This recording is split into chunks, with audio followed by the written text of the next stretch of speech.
Fintech Chatter, brought to you by Tier 1 People, leaders in Fintech executive search.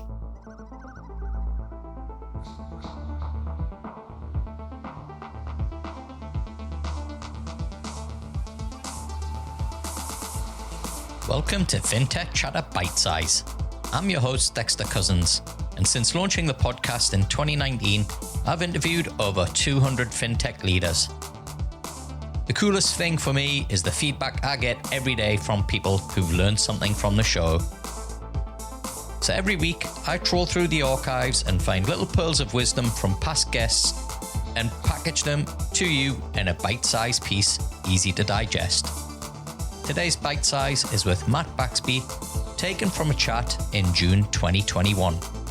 Matt had just completed 12 months as the interim global CEO for the Revolut Banking business, and he oversaw the global expansion for Revolut from Australia, creating the playbook for their land and expand strategy. Here's Matt sharing some of his insights. Was it since September last year you've been sitting acting in the global banking CEO role for Revolut? I wonder if you could share with us just what you've seen from a global perspective of being in that role and kind of what you're seeing is happening out there. Yeah, I think in some ways, being offered the opportunity and I agreed to do it for an interim period was going to be a bit shorter. And as these things tend to roll, it's been sort of 10 or 11 months. But in some ways, a silver lining of COVID because, I don't think an Aussie sitting in his wardrobe in Brisbane, I'm sitting in my wardrobe because that's where I work. I was going to say the sound quality is fantastic.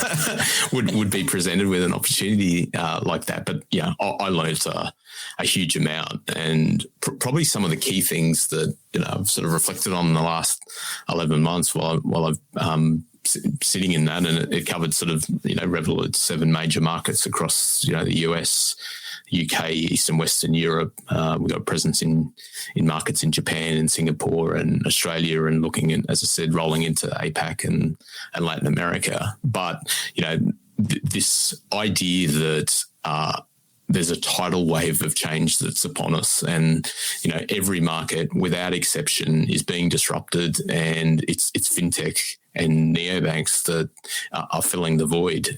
Case studies in new markets like Brazil, where new banks hit 35 million customers, or Paytm in India, which has something in excess of 300 million customers. Yeah. And I think that story is being better understood by investors. Capital's being attracted, and as a result, they've now got the ammunition to really take incumbent banks on. So there's sort of this tidal wave. I think in terms of some of Revolut's learnings as we've kind of globally expanded was the importance of having really good teams on the ground in each market. And it sounds trite, but it does absolutely all start with the talent. And our thinking around that is we want great CEOs in each market, building their team, securing the foundation in terms of the licenses that they need, coming up with the go-to-market strategy, localizing product, and then beginning to scale. And having someone own that from right at the front end, it's our first or second hire in each market. It has been a bit of change in thinking, but it has been the secret to kind of really taking markets on. It's been a great 10 or 11 months, and the breadth of the role. As I said, I learnt a huge amount, and I think it's quite amazing that to be presented with an opportunity. It's so unique because Revolut is unique in the sense that it's rolling out globally in the way it is. Yeah, and look, nobody's ever going to take that off your resume, right? I mean, as you say, what an experience. Yeah, and I definitely didn't do it for the mark on the CV. It's to have the opportunity to help the founders put the foot down in our global rollout. That's a cool thing to be part of. Yeah, absolutely. Now you talked about the launch in Oz, and you did join at a time where I think it was February 2020, and a month later, everybody's in lockdown.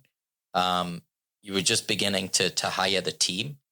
And now you've built a team. And I think we were at Intersect, what was it, in May? And I think it was the first time the team had been together in the same room. Almost a year and a half later. How have you gone about making the Revolut team a success despite all of those challenges?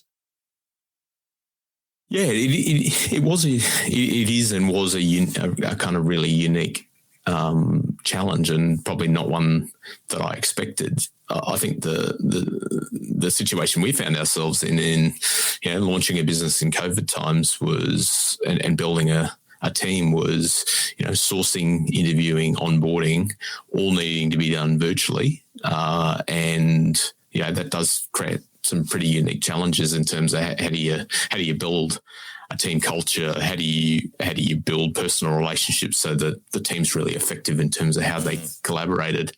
I think in our case, I think we had the benefit of something that galvanized the team, which was, a set of really clear objectives and this real desire. The reason people were drawn to join Revolut in Australia was to have an impact in the local market and have an impact personally. And to have a sort of galvanizing spirit like that made a huge difference. Getting all of the product features out, getting through to public launch, beginning to scale, starting to put some marketing investment down, seeing great feedback from our customers. I think that's a great way to bring a team together.